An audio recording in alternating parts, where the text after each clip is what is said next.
കലങ്ങിമറിഞ്ഞ പൂരപ്പറമ്പിലേക്ക് സുരേഷ് ഗോപിയുടെ ഒരു എൻട്രി ഉണ്ട്. കാലൊക്കെ മുടന്തി മുടന്തി ആ ആംബുലൻസിൽ നിന്ന് ഇറങ്ങി കാലൊക്കെ മുടന്തി മുടന്തി ഒരു ഒന്നാന്തരം നടൻ്റെ അഭിനയം. ഈ അഭിനയമൊക്കെ കാണുമ്പോൾ നമുക്ക് കൃത്യമായി മനസ്സിലാകും ഇതൊക്കെ പ്രീ പ്ലാൻഡ് ആണ്. ആരുടെയോ തിരക്കഥയനുസരിച്ചുള്ള എഴുന്നള്ളത്താണ് സുരേഷ് ഗോപി നടത്തിയതെന്ന്. സുരേഷ് ഗോപി അന്ന് തന്നെ വ്യക്തമാക്കി, എന്താണ്, തൻ്റെ ഒരു പി എ ആണ് തന്നോട് വിളിച്ചു പറഞ്ഞത് ഇങ്ങനെ സംഭവം നടക്കുന്നുണ്ട്, അതുകൊണ്ടാണ് വന്നത്.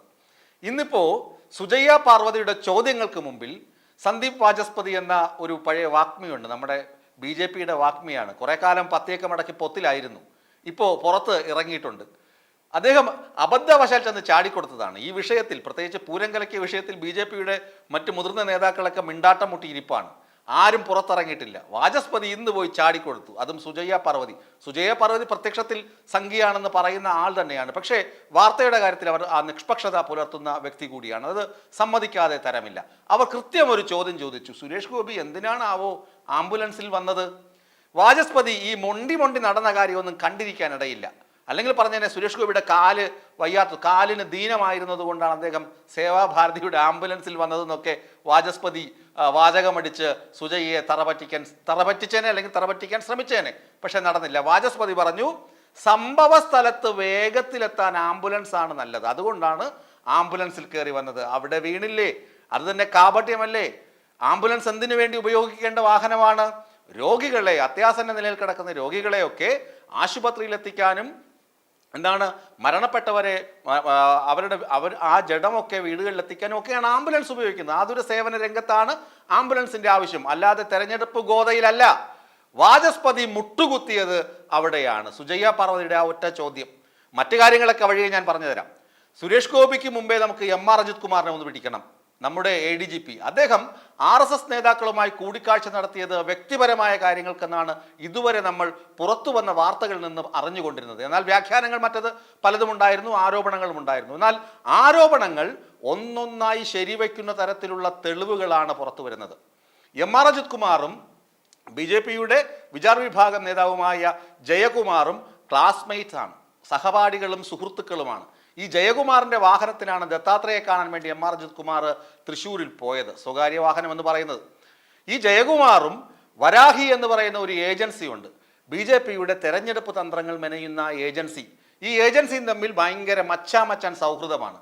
അപ്പോൾ ജയകുമാർ മുഖാന്തരം അല്ലെങ്കിൽ ജയകുമാർ മുഖേന ADGP MR അജിത് കുമാർ ഈ ദത്താത്രേയെ കാണുന്നു, RSS നേതാവിനെ കാണുന്നു. ഒന്ന്, ജയകുമാറിന് BJPയുടെ തെരഞ്ഞെടുപ്പ് തന്ത്രം മെനയുന്ന വരാഹി ഏജൻസിയുമായുള്ള ബന്ധം മറ്റൊന്ന്. ഇനി സുരേഷ് ഗോപിക്കൊപ്പം അന്ന് രാത്രി ഉണ്ടായതാകട്ടെ അഭിജിത്ത് നായർ എന്ന വരാഹി ഏജൻസിയുടെ ഒരു കൺസൾട്ടന്റ്. ആലോചിച്ച് നോക്കണം. അപ്പോൾ ഇതൊക്കെ ഒരു പ്രീ പ്ലാനിങ് അല്ലേ? ഇതൊരു തിരക്കഥയുടേതല്ലേ? ആ സ്ഥലത്തേക്ക്, പൂരപ്പറമ്പിലേക്ക് മന്ത്രിമാർക്ക് പോലും ചെന്നെത്താൻ പറ്റാത്ത സമയത്താണ് സുരേഷ് ഗോപി ആംബുലൻസിൽ ചെന്നിറങ്ങി താരമായി മാറുന്നത്, സ്റ്റാറായി മാറുന്നത്. ഇതെന്തിനു വേണ്ടിയാണെന്നുള്ളത് മറ്റു കാര്യം. ഇത് ഹിന്ദു വോട്ടുകളുടെ ക്രോഡീകരണം കൃത്യമായി നടക്കാൻ ചെയ്ത പ്ലാനിംഗ് ആണ്. കാരണം അവിടെ VS സുനിൽകുമാർ ജയിക്കുമെന്ന് ഏകദേശമൊക്കെ ഉറപ്പായിരുന്നു. കാരണം അദ്ദേഹത്തിന് ജാതിയോ മതമോ മറ്റു താല്പര്യങ്ങളോ ഇല്ല, ജനങ്ങൾ മാത്രമാണ് താല്പര്യം. ജനങ്ങളോടും ജനകീയ വിഷയങ്ങളോടും താല്പര്യമുള്ള നേതാവാണ്.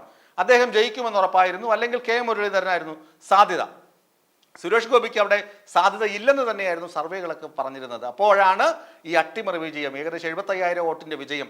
സുരേഷ് ഗോപി കുറേ പുരോഹിതന്മാരെയൊക്കെ കണ്ടു നടന്നു, മതപുരോഹിതന്മാരെ കണ്ടു നടന്നു, ആളുകളെ കണ്ടു നടന്നു, അതൊക്കെ ശരി തന്നെ. പക്ഷേ സുരേഷ് ഗോപിയുടെ പ്രചരണത്തിന്റെ ആദ്യഘട്ടം മുതൽ തന്നെ പാളിയിരുന്നു. BJPക്കാർ പോലും വോട്ട് ചെയ്യാത്ത അവസ്ഥയായിരുന്നു. അപ്പോഴാണ് RSSന്റെ തന്ത്രം ഫലിക്കുന്നത്. ഹിന്ദു വോട്ടുകളുടെ ക്രോഡീകരണം നടന്നു. ഇന്ന് വാചസ്പതി അത് തുറന്ന് സമ്മതിച്ചത് എങ്ങനെയാണ്?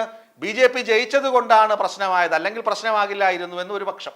അപ്പോൾ പറയുന്നു BJP ജയിച്ചതാണ് പ്രശ്നമെന്ന് വാചസ്പതി, അല്ലെങ്കിൽ ഇത് പ്രശ്നമൊന്നും ഉണ്ടാകില്ലായിരുന്നു എന്നും പറയപ്പെടുന്നു.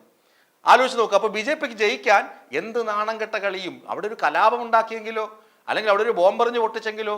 ആലോചിച്ച് നോക്കുക ഗുരുതരാവസ്ഥ. നമ്മളൊക്കെ പവിത്രമെന്ന് കരുതുന്ന തൃശ്ശൂർ പൂരം, നമ്മളൊക്കെ പരമ്പരാഗതമായി ആഘോഷിച്ചു വന്ന തൃശ്ശൂർ പൂരം, എല്ലാവരും ഒരുമിച്ച് ആഘോഷിച്ച തൃശ്ശൂർ പൂരത്തിൽ കലക്കിയാണ് ഇത്തവണ BJP എവിടെ ജയിച്ചു പോയത്. തൃശ്ശൂർ പൂരം കലങ്ങിയതിനെക്കുറിച്ച് അന്വേഷിക്കണമെന്നും വാചസ്പതി വാചകമടിച്ചു. ആരാണ് ഇതിനു മുമ്പ് അന്വേഷണം വേണമെന്ന് ആവശ്യപ്പെട്ടത്? BJPയുടെ ആരും ആവശ്യപ്പെട്ടിട്ടില്ല, ഒരു മനുഷ്യൻ ആവശ്യപ്പെട്ടിട്ടില്ല. വാചസ്പതിയോട് ചോദിച്ചു, സുജയ്യ ചോദിച്ചു, എന്തേ വാചസ്പതി നിങ്ങൾ മുഖ്യമന്ത്രിക്ക് ഒരു കത്ത് കൊടുക്കാത്തത്? അപ്പോൾ വാചസ്പതിയുടെ മറുപടിയാണ് ഭയങ്കര കോമഡി ആയത്. എന്തിനു കൊടുക്കണം കത്ത്? എന്തിനാണ് കൊടുക്കേണ്ടത്? അവരന്വേഷിക്കട്ടെ, അവരന്വേഷിച്ചിട്ട് റിപ്പോർട്ട് വരട്ടെ. അല്ലെങ്കിൽ ഈ തണുപ്പൻ മട്ടാണോ ബി ജെ പിക്കാർ കാണിക്കുന്നത് മറ്റേതെങ്കിലും വിഷയത്തിൽ? ഒരിക്കലുമല്ല. ഏതായാലും എം.ആർ. അജിത് കുമാറിനെ പൂട്ടാനുള്ള എല്ലാ കുരുക്കുകളും മുറുകിക്കഴിഞ്ഞു. എം.ആർ. അജിത് കുമാറിനെതിരെ ആരോപണം ഉയർന്ന് 20 ദിവസത്തിന് ശേഷമാണെങ്കിലും അന്വേഷണം നേരത്തെ തുടങ്ങിയെങ്കിലും ആ അന്വേഷണ ഉത്തരവ് പുറത്തു വന്നു. ആ ഉത്തരവിൽ എണ്ണി പറയുന്നതിൽ ഒരു കാര്യം ഇതാണ്: RSS നേതാക്കളുമായുള്ള കൂടിക്കാഴ്ചയുടെ സ്വഭാവം എന്താണെന്നും അന്വേഷിക്കണം. DGPക്കാണ് അന്വേഷണ ചുമതല, മുഖ്യമന്ത്രിയാണ് അന്വേഷിക്കാൻ നിർദ്ദേശം നൽകിയിരിക്കുന്നത്. അപ്പോഴും മുഖ്യമന്ത്രി അണികൾ തള്ളി പറയാൻ ഒരു കാരണമുണ്ട്.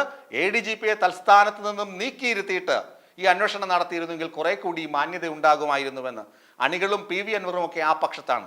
സുജയ്യ പാർവതിയും വാചസ്പതിയും തമ്മിലിടിച്ചത് ഒരു രസകരമായ കാഴ്ചയായിരുന്നു. അതും ഒരേ വിഷയത്തിൽ, സംഘി വിഷയത്തിൽ, സംഘികൾക്ക് മേൽക്കൈ കിട്ടിയ വിഷയത്തിൽ സുജയ്യ പാർവതി ഒരു സംഘി വാഗ്മിയെ തല്ലിച്ചതച്ച് ഉടച്ചു വിട്ടത് സ്ക്രീനിൽ കണ്ടു, വാർത്താ സ്ക്രീനിൽ കണ്ടു. അത് ഏറെ രസകരമായിരുന്നു. മറ്റൊരു സംഭവം, എം.ആർ. അജിത് കുമാറിൻ്റെ തൊലിക്ക് കട്ടി കൂടുതലാണ്. അയാൾക്ക് എത്ര ആരോപണങ്ങൾ വന്നിട്ടും എത്ര തെളിവുകൾ വന്നിട്ടും അയാൾ കുലുക്കമില്ലാതെ ഇരിക്കുകയാണ്. അതിൻ്റെ പിന്നിൽ മുഖ്യമന്ത്രി തന്നെയാണെന്നുള്ള ആരോപണം അണികളും PV അൻവറും ഉന്നയിക്കുന്നതിൽ തെറ്റ് പറയാനാകില്ല.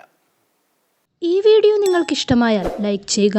കൂടുതൽ വീഡിയോകൾക്കായി യോഗനാഥം ന്യൂസ് ചാനൽ സബ്സ്ക്രൈബ് ചെയ്യുക.